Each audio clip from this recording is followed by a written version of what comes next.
ನನ್ನ ತಾಯಿರು ಪ್ರಕಾಶ್ ಅಂತೇಳಿ, ರಾಜ್ಯ JDS ಮಾಧ್ಯಮ ವಕ್ತಾರರು ಮತ್ತು ಮೈಸೂರು ಜಿಲ್ಲಾಧ್ಯಕ್ಷರು ವಾಲ್ಮೀಕಿ ಒಕ್ಕೂಟ. ಈ ಬಾರಿ ಉಪಚುನಾವಣೆ ನಡೀತಾರೆ ದಾವಣಗೆರೆ ಮತ್ತು ಬಾಗಲಕೋಟೆಯಲ್ಲಿ. ನಿಮ್ಮ ಸಮಾಜದ ನಿಲುವೇನು ಸರ್? ಸರ್, ನಮ್ಮ ಸಮಾಜದ ನಿಲುವು ಕಾಂಗ್ರೆಸ್ನ ವಿರುದ್ಧವಾಗಿ ಮತ ಹಾಕುವಂಥ ತೀರ್ಮಾನಕ್ಕೆ ನಾವೆಲ್ಲ ಬಂದಿದ್ದೇವೆ. ಯಾಕಂತ ಹೇಳಿದ್ರೆ ಸರ್ಕಾರ ಅಧಿಕಾರಕ್ಕೆ ಬಂದು 2.5 ವರ್ಷಗಳಾಯಿತು. 2.5 ವರ್ಷ ಅಧಿಕಾರಕ್ಕೆ ಬಂದ ನಂತರ ಅವತ್ತಿಂದ ಇವತ್ತಿನವರೆಗೆ ನಮ್ಮ ಸಮಾಜಕ್ಕೆ ಸರ್ಕಾರದಿಂದ ಯಾವುದೇ ಸವಲತ್ತು ಮತ್ತು ಸೌಲಭ್ಯಗಳನ್ನು ಕೊಟ್ಟಿಲ್ಲ. ವಾಲ್ಮೀಕಿ ಅಭಿವೃದ್ಧಿ ನಿಗಮದಲ್ಲಿರ್ತಕ್ಕಂಥ ನಮ್ಮ ಸಮಾಜದ ಹಣವನ್ನು 187 ಕೋಟಿ ಹಣ ಅವ್ಯವಹಾರ ಮಾಡಿದ್ದಾರೆ. ಅಕ್ರಮವಾಗಿ ಬೇರೆ ರಾಜ್ಯಗಳು ಮತ್ತು ಬೇರೆ ಖಾತೆಗಳಿಗೆ ಹಣವನ್ನು ವರ್ಗಾವಣೆ ಮಾಡಿ ನಮ್ಮ ಸಮಾಜದ ಶಾಸಕರನ್ನು ಮಂತ್ರಿ ಮಾಡಿ ಅವರನ್ನು ಜೈಲಿಗೆ ಕಳಿಸೋಂಥ ಕೆಲಸನ ಈ ಸರ್ಕಾರ ಮಾಡಿದೆ.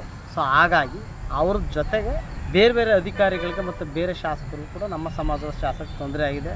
ರಾಜಣ್ಣವ್ರಿಗೆ ತೊಂದರೆ ಆಯಿತು, ದಯಾನಂದ್ ಅವ್ರಿಗೆ ತೊಂದರೆ ಆಯಿತು, ಅಧಿಕಾರಿ IPS ಅಧಿಕಾರಿ ದಯಾನಂದ್ ಅವ್ರಿಗೆ ತೊಂದರೆ ಆಯಿತು, IPL ಮ್ಯಾಚ್ನ RCB ಮ್ಯಾಚಿನ ವಿಚಾರವಾಗಿ. ಸೊ ಈ ಥರ ಈ ಸಮಾಜವನ್ನು ಟಾರ್ಗೆಟ್ ಮಾಡ್ಕೊಂಡಿರ್ತಕ್ಕಂಥ ಸಂದರ್ಭದಲ್ಲಿ ಈ ಸರ್ಕಾರ ಇದರ ವಿರುದ್ಧವಾಗಿ ನಾವು ನಿಲುವನ್ನು ಕೈಗೊಂಡಿದ್ದೇವೆ. ಮತ್ತು ರಾಜ್ಯ ವ್ಯಾಪ್ತಿಯಲ್ಲಿ ನಮ್ಮ ಸಮಾಜ ಕಾಂಗ್ರೆಸ್ನ ವಿರುದ್ಧವಾಗಿ ಉಪಚುನಾವಣೆ ಆಗಿರ್ಬೋದು, ಸಾರ್ವತ್ರಿಕ ಚುನಾವಣೆ ಆಗ್ಬೋದು, ಮುಂದೆ ಬರ್ತಕ್ಕಂಥ ತಾಲೂಕ್ ಪಂಚಾಯತಿ, ಜಿಲ್ಲಾ ಪಂಚಾಯತಿ, ಪುರಸಭೆ, ಪಟ್ಟಣ ಪಂಚಾಯತಿ, ಗ್ರಾಮ ಪಂಚಾಯತಿ ಎಲ್ಲವನ್ನೂ ಒಳಗೊಂಡಂತೆ ನಾವು ಕಾಂಗ್ರೆಸ್ನ ವಿರುದ್ಧವಾಗಿ ಓಟ್ ಹಾಕುವಂಥ ತೀರ್ಮಾನವನ್ನು ಈಗಾಗಲೇ ನಮ್ಮ ಸಮಾಜದ ಸಂಘ ಸಂಸ್ಥೆ ಮುಖಂಡರುಗಳು ಮತ್ತು ನಾವುಗಳೆಲ್ಲರೂ ಒಗ್ಗಟ್ಟಾಗಿ ತೀರ್ಮಾನ ತಗೊಂಡು ಈ ಸಾರಿ ಉಪಚುನಾವಣೆಯಲ್ಲಿ ನಾವು ಕಾಂಗ್ರೆಸ್ನ ವಿರುದ್ಧವಾಗಿ ಮತವನ್ನು ಹಾಕುವಂಥ ಕಾರ್ಯಕ್ರಮಕ್ಕೆ ಬಂದಿದ್ದೇವೆ. ನಿಮ್ಮ ಸಮಾಜದ ಶಾಸಕರು ಇದ್ರ ಬಗ್ಗೆ ಏನು ಹೇಳ್ತಾರೆ ಸರ್? ನಮ್ಮ STಯಿಂದ ಗೆದ್ದಿರ್ತಕ್ಕಂಥ 15 ಜನ ಶಾಸಕರಿದ್ದರೆ ಒಟ್ಟು ರಾಜ್ಯದಲ್ಲಿ 18 ಜನ ಶಾಸಕರಿದ್ದಾರೆ. ನಾನು ಅವ್ರಿಗೆ ಹೇಳೋದಿಷ್ಟೇ, ಒಬ್ಬ ಸಮಾಜದ ಶಾಸಕರುಗಳಾಗಿರ್ತಕ್ಕಂಥ ಅನ್ಯಾಯವನ್ನು ಇವು ಸಮಾಜದವರೇ ಕೇಳಿದ ಮೇಲೆ ನಾವ್ಯಾಕೆ ಇನ್ನು ಅವ್ರ ಮಾತು ಕೇಳಬೇಕು? ಅವರು ಯಾವ ಮಾನದಂಡ ಇಟ್ಕೊಂಡು ಈ ಸಮಾಜಕ್ಕೆ ಓಟ್ ಕೊಡಿ ಅಂತ ಕೇಳ್ತಾರೆ? ಅವರು ಈ ಸಮಾಜಕ್ಕಾಗಿರ್ತಕ್ಕಂಥ ಅನ್ಯಾಯವನ್ನು ವಿಧಾನಸಭೆ ಒಳಗಡೆ ಮತ್ತು ವಿಧಾನಸಭೆ ಹೊರಗಡೆ ಎಲ್ಲೂ ಕೇಳ್ತಾ ಇಲ್ಲ. ಅವ್ರಿಗೆ ಸಮಾಜದ ಕಾಳಜಿ ಇಲ್ಲ ಅಂತ ಗೊತ್ತಾಗಿದೆ. ಸೊ ಹಾಗಾಗಿ ನಮ್ಗೆ ಅವ್ರ ಮೇಲೆ ಯಾವ ದ್ವೇಷವೂ ಇಲ್ಲ, ಅವ್ರ ಮೇಲೆ ನಮಗೆ ಪ್ರೀತಿನೂ ಇಲ್ಲ. ಅವ್ರನ್ನ ಬಿಟ್ಟಾಕ್ಬಿಟ್ಟಿದ್ದೀವಿ. ನಾವು ಸಂಘ ಸಂಸ್ಥೆಯವರು ನಮ್ಮ ಸಮಾಜಕ್ಕಾಗಿರೋ ಅನ್ಯಾಯವನ್ನು ಖಂಡಿಸಿ ನಾವಿವತ್ತು ನಿರ್ಧಾರಕ್ಕೆ ಬಂದಿದ್ದೇವೆ.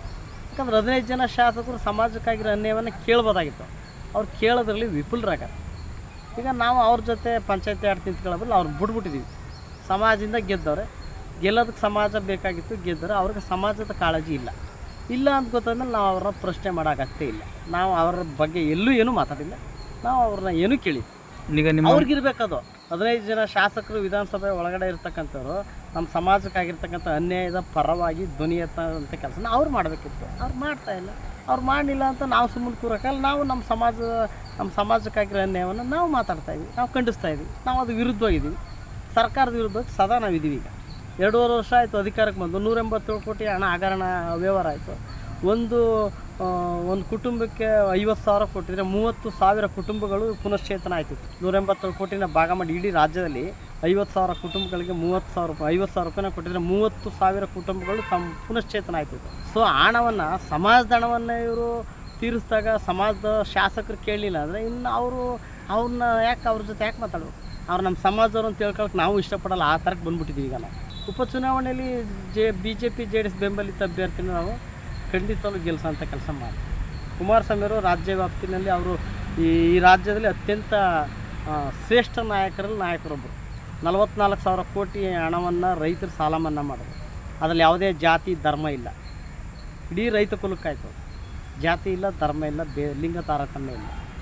ಸಾಮಾಜಿಕ ಸಮಾನತೆ ಮತ್ತು ಆರ್ಥಿಕ ಅಭದ್ರತೆಗೆ ಅವರು ಭಾಳ ಒತ್ತನ್ನು ಕೊಟ್ಟಂಥ ಏಕೈಕ ಮುಖ್ಯಮಂತ್ರಿ. ಇಡೀ ಏಷ್ಯಾ ಖಂಡದಲ್ಲಿ ಅತ್ಯಂತ ಜನಪ್ರಿಯತೆ ಉಳ್ಳ ವ್ಯಕ್ತಿ. ಅಂಥ ವ್ಯಕ್ತಿನ ಬೆಂಬಲಿಸೋಂಥ ಕೆಲಸನ ನಾವು ಮಾಡಬೇಕಾಗ್ತದೆ. ಸೊ ಈಗ ಮಾಡ್ತಾಯಿದ್ದೀವಿ. ಈಗ ಈ ಸಾರಿ ನಾವು ಏನು BJP JDS ಬೆಂಬಲಿತ ಅಭ್ಯರ್ಥಿ ದಾವಣಗೆರೆಯಲ್ಲಿ ನಿಂತಿರ್ತಕ್ಕಂಥ ಶ್ರೀನಿವಾಸ ದಾಸಕರಿಯಪ್ಪ ಅವರು ಖಂಡಿತವಾಗಿ ಜಯಶೀಲರಾಗಿ ಗೆಲ್ತಾರೆ. 100% ಗೆಲ್ತಾರೆ, ಅದ್ರಲ್ಲಿ ಯಾವ ಡೌಟ್ ಇಲ್ಲ. ಖಂಡಿತ ನಮ್ಮ ಸಮಾಜ ಯಾವುದೇ ಕಾರಣಕ್ಕೂ ಕಾಂಗ್ರೆಸ್ ಪರ ಇಲ್ಲ. ಇನ್ನು ಮುಂದಿನ ಚುನಾವಣೆಗಳಲ್ಲೂ ಇಲ್ಲ. ಈಗ ಆಗಿರ್ತಕ್ಕಂಥ ಅನ್ಯಾಯಗಳನ್ನ ಮಾನದಂಡ ಲೆಕ್ಕಾಚಾರ ಹಾಕೋದು. ಮತ್ತು ನಮ್ಮ ಸಮಾಜದ ಶಾಸಕರ ಮಾತು ಕೇಳೋಕ್ಕೆ ನಾವು ತಯಾರಿಲ್ಲ. ಈಗ ನಾವು ಅವ್ರಿಗೆ ಗೌರವ ಕೊಟ್ಟಿದ್ದೋ, ಇವತ್ತು ಗೌರವ ಇದೆ ಅವ್ರ ಮೇಲೆ. ಒಬ್ಬರು ಕೂಡ ಸಮಾಜದ ಬಗ್ಗೆ ಅವ್ರ ಕಾಳಜಿ ಇಲ್ಲ ಅಂತ ಗೊತ್ತಂದ್ರೆ ತಿರ್ಗಿ ನಾವ್ಯಾಕೆ ಅವ್ರ ಹಿಂದೆ ಹೋಗ್ಬೇಕು? ನಮ್ಗೆ ಯಾಕೆ ಅವರು ಚರ್ಚೆ ಆಗ್ತದೆ. ನಮ್ಮನ್ನು ಓದ್ತಕ್ಕಂಥ ಮಕ್ಕಳಿಗೆ ಸ್ಕಾಲರ್ಶಿಪ್ ಕೊಡಿಸೋದ್ರಲ್ಲಿ ವಿಫಲರಾಗಿದ್ದಾರೆ ಅವರು. ನಮ್ಮ ಸಮಾಜದ ಮಕ್ಕಳಿಗೆ ಬೋಧನಾ ಶುಲ್ಕವನ್ನು ಕೊಡಿಸೋದ್ರಲ್ಲಿ ಈ ಸರ್ಕಾರ, ಈ ಸಮಾಜದ ಶಾಸಕರು ವಿಫಲರಾಗಾರ ಅಂದರೆ ಇನ್ನು 15 ಜನ ಇವರು ಸಮಾಜದ ಕಾಳಜಿ ಇಲ್ಲ.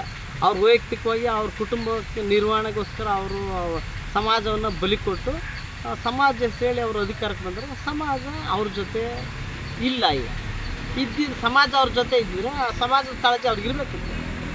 ಸೊ ಅವರು ಸಮಾಜದ ಕಾಳಜಿ ಅವ್ರಿಗೂ ಇಲ್ಲ, ನಮಗೂ ನಮ್ಮ ಸಮಾಜನೂ ಕೂಡ ಅವ್ರ ಮೇಲೆ ಕಾಳಜಿ ಇತ್ತೀಚೆಗೆ ಇಲ್ಲ. ವಿಫಲರಾಗಿದ್ದಾರೆ ಅವರು.